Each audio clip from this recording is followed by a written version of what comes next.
Hey everyone, and by everyone I mean my two subscribers. Good to be with you. So time for the daily Fervorino reflections on the daily readings. A number of years ago, I got really into a British TV program called The Detectorists. And it was a program about these two guys who had the hobby of metal detecting. And they were always searching for the big treasure. Mostly what they found was junk. Lots of matchbox cars, which, as someone who's done metal detecting myself, you find a lot of matchbox cars. Um, but, and they would always have lunch, underneath this big tree. And they would talk about their lives. And the metal detecting kind of served as a metaphor for all of the other things they were searching for in their lives, all of the other big treasures, love, purpose, meaning, all of those things. And in the end, they ended up finding the treasure that they were looking for underneath the very tree that they always used to sit underneath of and have lunch together. And so the message was kind of like, the real treasure, of course, was the bond that they had made, on the course of their journey towards the treasure.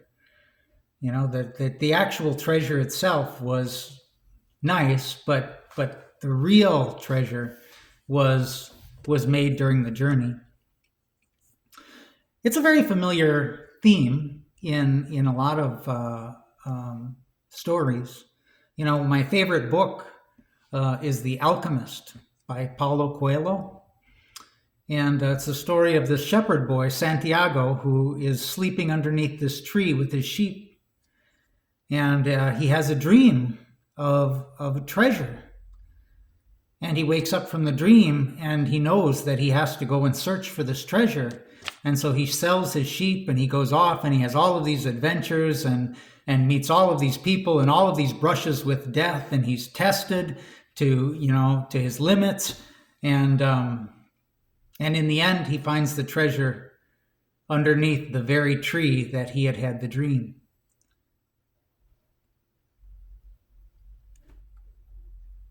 The Wizard of Oz is another example. Dorothy is trying to go home, and she goes through this elaborate journey and meets all of these people, has all these adventures, has all these brushes with death. She's tested.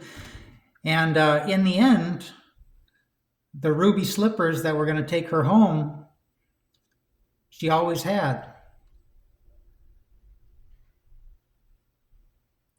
Sometimes I say, when you hear something 3 times or more, you got to pay attention because there's something there. And this story, this theme keeps coming up in literature, in movies, and central thing in the spiritual life, I think. Anthony DeMello's a deceased Catholic priest. He was an Indian Catholic, and he was always trying to bridge the gap between the Eastern and the Western religions. And he said, "The spiritual quest is always a journey without distance. It takes you from where you are to where you've always been, from ignorance to recognition. It takes you from where you are to where you've always been, from ignorance to recognition."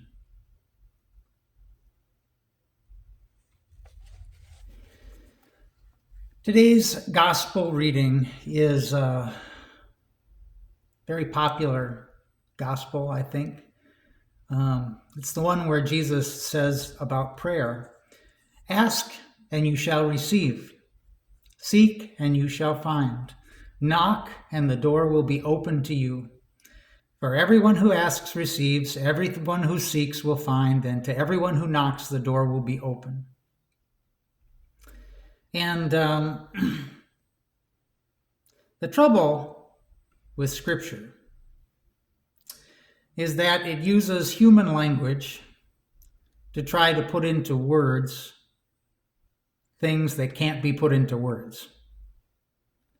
You know, the spiritual reality can't be put into words. And so the words, at best, are just a pointer, a sign, you know? And so you can't take the words literally. You have to pay attention to where the pointer is pointing, like I said before. And because words fail us when we try to describe a reality, a spiritual reality, Jesus uses 3 different images to try to get at it from different angles. He says, ask, seek, and knock. Because if he just said ask, you know, you would think that prayer was about making requests. Prayer is not about making requests. Prayer is about going on a quest. And so the other 2 metaphors are a little closer, I think, to the you know, they fill out the meaning. You know, he says, seek and you will find. You know, knock and it will be opened. You know, it's more about persistence, you know, keeping at it. It's not just as simple as, you know, asking and receiving. You know, you may have to keep asking. And so the message that I get today is about being persistent in prayer. To keep at it. Whatever it is you're doing. You know, like these YouTube videos, for example. You know, one of my, a writer that I admire, that I like, his name is Michael Perry.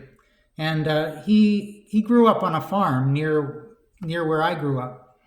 And he says, you know, he learned a lot about persistence in writing from shoveling manure out of calf pens as a kid. He says, you know, you just keep shoveling. At the end of the day, all you might have is a big pile of crap. But even if all you have is a big pile of crap, if that pile is big enough, somebody will notice. Somebody will pay attention.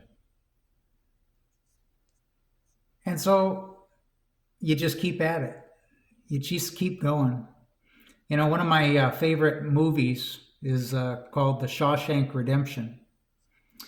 And there's a scene in there where, you know, Andy is a prisoner in this movie, and he ends up tunneling out of the prison. But it takes him a long time, many, many years of chipping away at the wall. And when he finally leaves, one of the other prisoners said, you know, Andy was a student of geology. Geology is the study of pressure and time. That's all it really takes. Pressure and time. Not a bad metaphor, I think, for a life of prayer.